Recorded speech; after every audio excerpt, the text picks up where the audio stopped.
Oke, saya hanya ingin mereview aja untuk 3 match yang besok bermain. Ada Barito Putra dengan Persija Jakarta yang kick off pada pukul 18.15, dan yang waktu bersamaan Persik Kediri juga bermain berhadapan dengan Persiraja Banda Aceh, dan dilanjutkan Arema Malang dengan Persebaya Surabaya yang kick off pada pukul 20.45.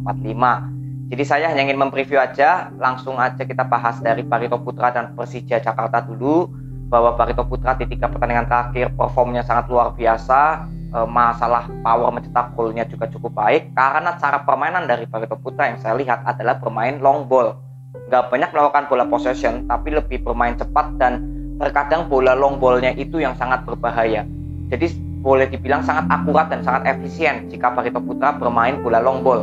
Ini sudah terbukti kok, saya sudah melihat Barito Putra beberapa kali bermain di bawah dari Coach RD.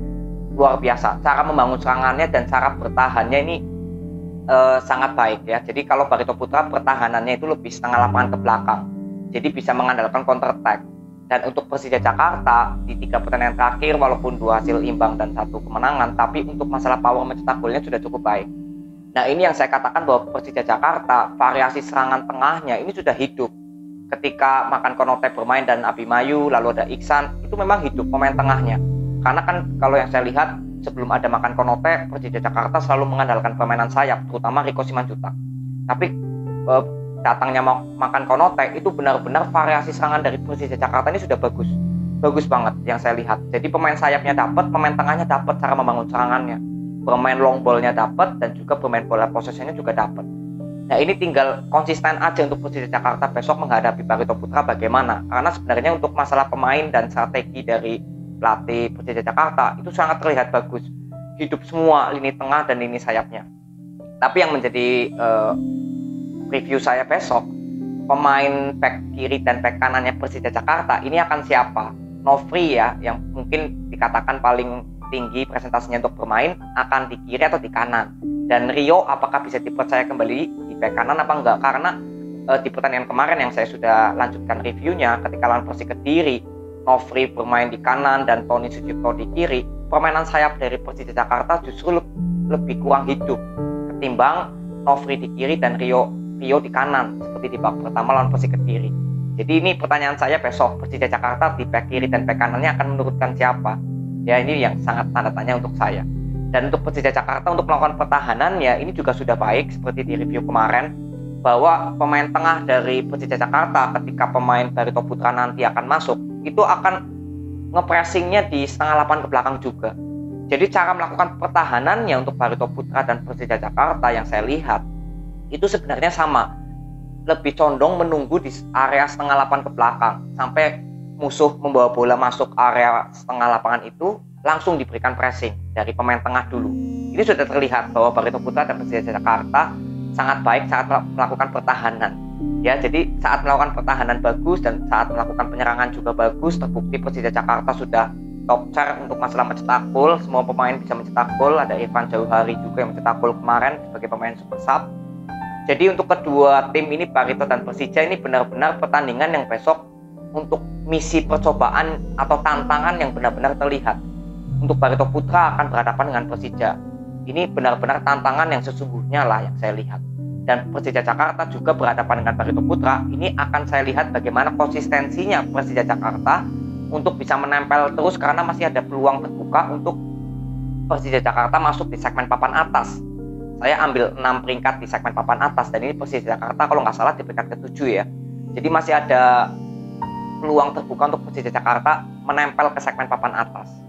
Ya, jadi untuk Barito Putra dan Persija Jakarta untuk masalah pertahanannya sudah bagus kedua tim, dan saat melakukan penyerangan juga kedua tim juga bagus. Jadi untuk masalah pertahanan dan penyerangan ini berimbang banget untuk Barito Putra dan Persija Jakarta. Tinggal kita lihat besok peluang yang lebih banyak mana untuk Barito Putra atau Persija Jakarta untuk persentase tertinggi mencetak gol. Itu aja review saya untuk Barito Putra dan Persija Jakarta. Langsung kita lanjut ke Persik Kediri dengan Persiraja Banda Aceh. Persik Kediri kemarin walaupun kalah dengan Persija 1-2 ya, tapi sudah bermain bagus, tetap konsisten.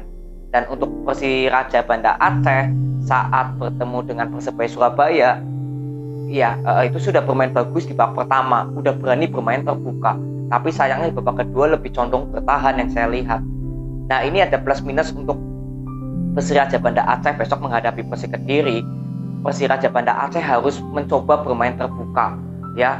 Berhadapan dengan siapapun, Persiraja Banda Aceh harus berani bermain terbuka. Kemarin ada Zarza di kiri, saya juga melihat Zarza lebih hidupnya sebagai target man, ya. Dan kapten dari Persiraja Banda Aceh ini bisa bermain nggak di besok yang bermain di sayap kanan, ya, karena kemarin cedera lawan Persebaya, jadi semoga sih bisa bermain. Jadi untuk Bruno juga, ya, Dybala ya kalau nggak salah, itu juga bermain bagus. Jadi tinggal Persiraja Banda Aceh berani nggak bermain terbuka besok lawan Persik Kediri dari babak pertama bahkan sampai babak kedua usai. Itu yang akan saya lihat untuk Persiraja Banda Aceh. Dan Persik Kediri untuk menghadapi Persiraja Banda Aceh sebenarnya tidak perlu banyak yang saya komentari, tinggal melanjutkan konsistensinya aja, karena untuk pertandingan 7 pertandingan lah, ya, walaupun terakhir kalah, itu 7 pertandingan terakhir Persik Kediri ya sudah konsisten. Tapi yang saya lihat tinggal besok bagaimana Merwin, apakah sudah mulai bisa beradaptasi lagi dengan mungkin ada Makado, mungkin di tengah juga ada Taufik, atau mungkin nanti ada Adieko, atau ada siapa itu kapten keduanya Persik Kediri itu, ya, yang biasa jadi back yang kecil, Dewa kalau nggak salah, ya. Apakah itu akan bermain apa enggak?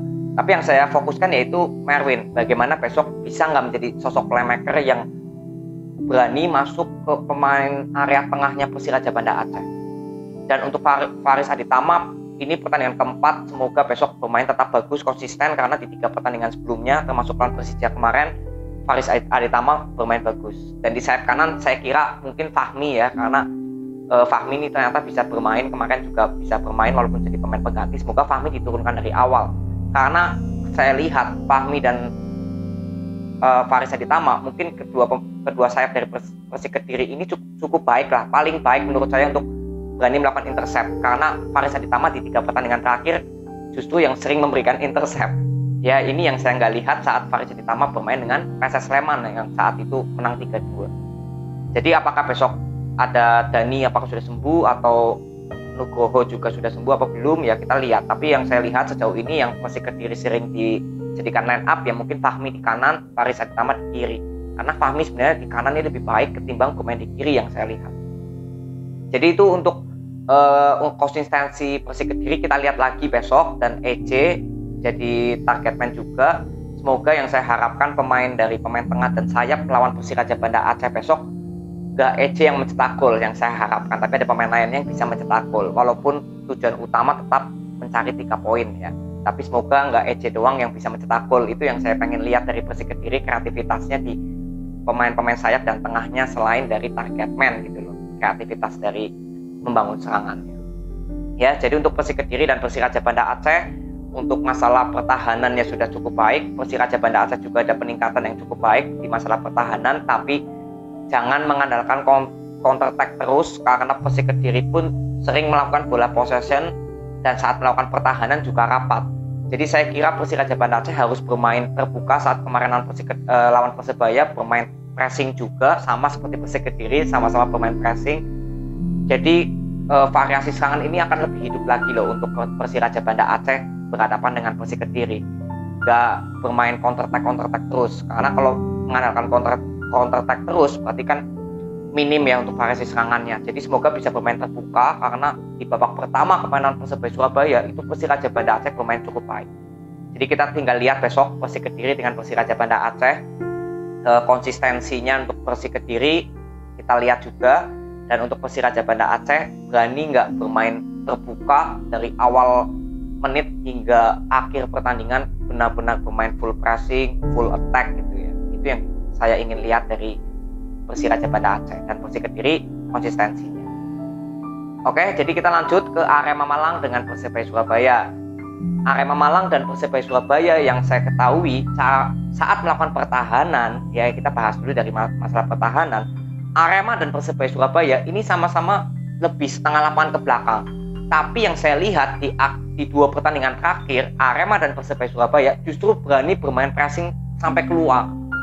Jadi ini yang saya ingin lihat juga, pertahanan kedua tim ini cara membangunnya, apakah Arema dan Persebaya akan pressing atau lebih condong menunggu ke setengah lapangan ke belakang. Nah ini perebutan dulu antara pressingnya, ini siapa yang akan lebih banyak berhasil untuk perebutan bolanya loh, melakukan pressingnya saat melakukan pertahanan untuk Arema dan Persebaya Surabaya. Dan cara melakukan penyerangannya, Arema dan Persebaya Surabaya ini sama-sama bermain cepat, bermain mengandalkan sisi sayap ya, dan juga banyak memberikan, kalau Arema lebih banyak bermain long ball juga karena ada Fortes sebagai target man. Kalau Persebaya Surabaya ini lebih bermain intercept ya, terutama mungkin ada Marukawa nanti yang lebih bermain intercept, jarang memanfaatkan bola-bola tinggi karena biasanya ada Samsul Arif ya, mungkin Faport akan dicadangkan dulu ya. Jadi bermain mengandalkan kecepatan dari Samsul Arif, Buno mungkin yang bermain, dan juga Marukawa. Ini perbedaannya saat melakukan penyerangannya.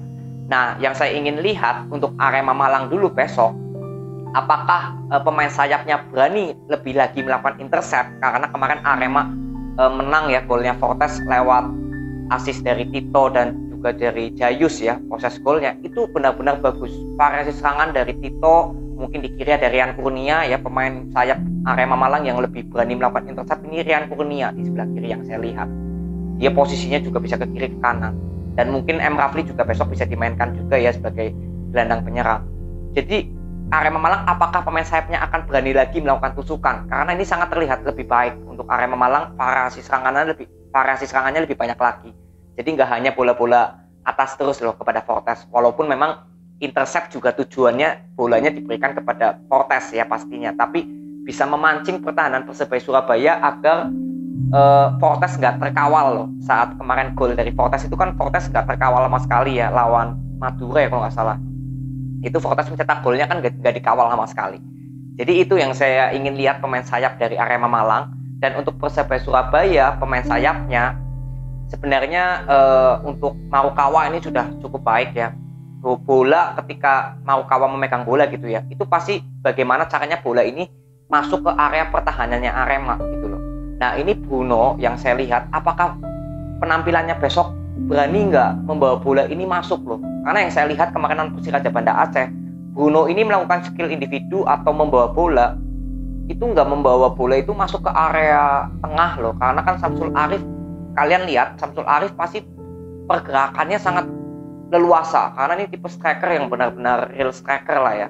Jadi benar-benar mencari ruang terus Samsul Arif. Nah ini yang harus disupport oleh Bruno, berani nggak masuk melakukan intercept ke dalam gitu loh, membawa bola ke area dalam pertahanan Arema.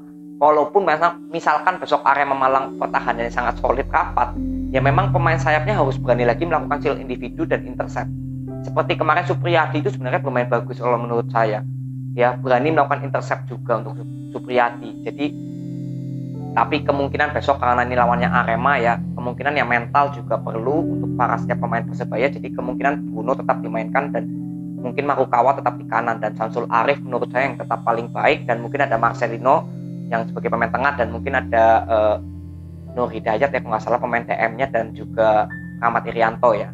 Jadi kita akan lihat besok untuk Persebaya Surabaya dan Arema Malang, karena secara melakukan penyerangannya yaitu kembali lagi kedua tim benar-benar sebenarnya sama tipenya, bermain dari sayap, bermain long ball, nggak banyak melakukan bola possession. Tapi besok kita lihat juga pertahanan dari kedua tim apakah akan bermain full pressing apa enggak. Jika salah satunya nanti ada yang nggak bermain full pressing, pasti salah satunya akan lebih banyak mengontrol pertandingan ya, dan ini mungkin akan cukup berbahaya jika salah satu tim nanti bisa mengontrol pertandingan dari awal hingga akhir pertandingan, itu bisa berbahaya juga ya.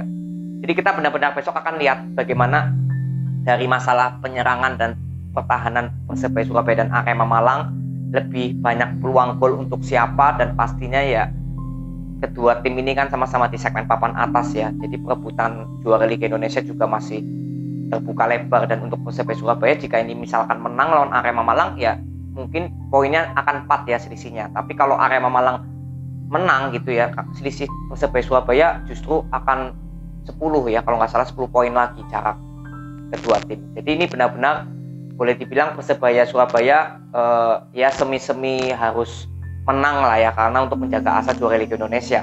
Dan untuk Arema Malang ini sudah pasti untuk memperjauh jarak dengan Bali United dan Bayangkara dan Persib Bandung ya, lebih biar aman gitu loh di posisi puncak klasemen untuk Arema Malang mempertahankan juara Liga Indonesia nanti ya, kandidat juara Liga Indonesia. Jadi itu aja review yang aku bisa berikan kepada kalian untuk 3 pertandingan besok. Semoga 3 pertandingan besok bisa saya buatkan reviewnya ya untuk semuanya, karena Persik Kediri, Persiraja Banda Aceh, dan Barito Putra dan Persija ini bermain bersamaan. Jadi saya akan nonton pasti tentunya, dan lewat siaran ulang juga bisa. Jadi itu aja, semoga besok tim kalian, kebanggaan kalian bisa menang, meraih 3 poin dan bermain secara baik dan konsisten. Jadi sampai ketemu di video berikutnya ya. See you.